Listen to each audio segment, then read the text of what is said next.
The morning sun rose gently over the red earth of Umuaka.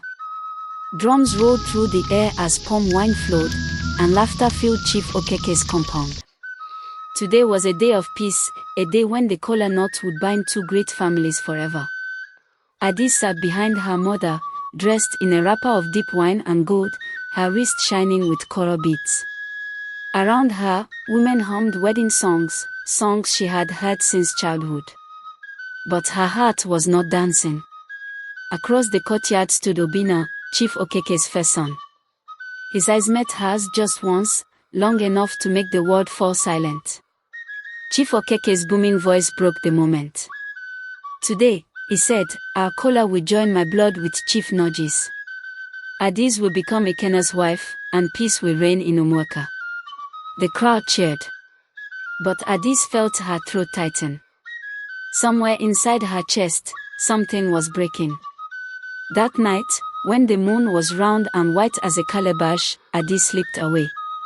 Her feet followed the familiar path through the tall grass until she reached the old Udola tree, their tree.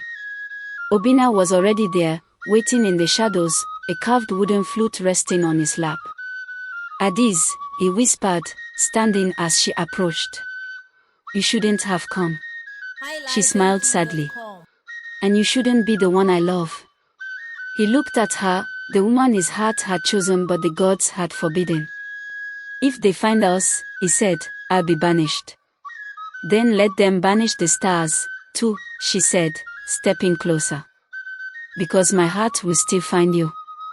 For a moment, the night breathed for them. No chiefs, no laws, no tribes, only two souls beneath an ancient tree, fighting the world with love. Days later, the courtyard overflowed with people once again. The talking drum echoed through the air, its voice proud and strong. In the center, the kola knot lay upon a carved stool, shining like a small brown sun. Ikena stood proudly beside Adis, smiling with the confidence of a man certain of his victory. But Adis' eyes kept searching, and found Obinna standing behind his father. His gaze burned through her like lightning through dry leaves. Chief Nnaji spoke first.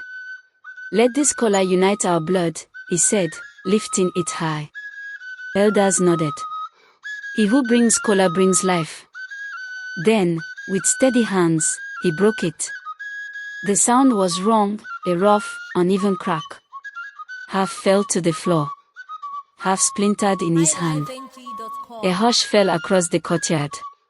Bad omen.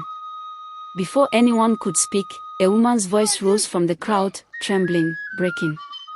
"Adis and Obinna," she cried. "They have been meeting under the Udola tree." Gasps. Shouts. The crowd erupted. Chief Okeke turned to his son, fury in his eyes. "You have brought shame upon this house." But Obinna stood firm, his hand reaching for Adis. "If love is shame, then I accept it." The chief's hand trembled as he pointed toward the forest. "Leave this land, Obinna. From today, you are no son of mine." The kola knot lay broken in the dust, and so did the peace of Umuaka. Seasons changed. The drums fell silent in Chief Okeke's house. Adis no longer sang. She sat by her window each night, watching the hills beyond which Obinna had been cast away. When the rains came, Chief Okeke grew weak. His breath rattled like dry palm leaves. He called for Adis but could not speak the words. Pride had chained his tongue. That night, Adis made her choice. She wrapped her mother's shawl around her shoulders and walked into the storm. The rain beat against her skin as she crossed the forest paths. Lightning flashed, revealing trees that seemed to bow before her courage. And in a distant village, beneath the shelter of palm leaves, she found him, Obinna, thinner, older, but still her Obinna. He was carving a bow from smooth Iroko wood. Its rim was etched with symbols of peace. When he saw her, he froze. "Adis." She fell into his arms, rain and tears becoming one. "The kola broke," she whispered. "But my love did not." At dawn, they returned to Umuaka. The villagers gathered once more, whispering, unsure. Obinna stepped forward, carrying the bow he had carved.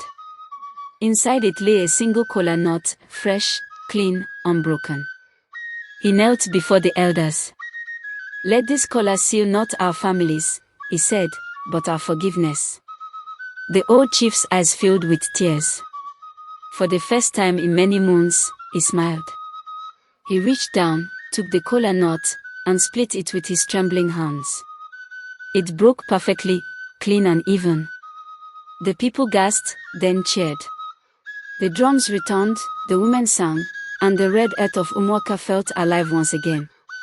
As the sun fell behind the hills, children gathered beneath the old udala tree. An elder lifted a small kola nut for them to see. "This," he said softly, "is not just food. It is memory." He turned the nut in his hand. When love breaks tradition, it may also heal it. The kola that broke once gave birth to peace again. The wind carried his words into the evening. Somewhere beyond the trees, the ghost of two lovers smiled, and the land of Umuaka slept in peace once more.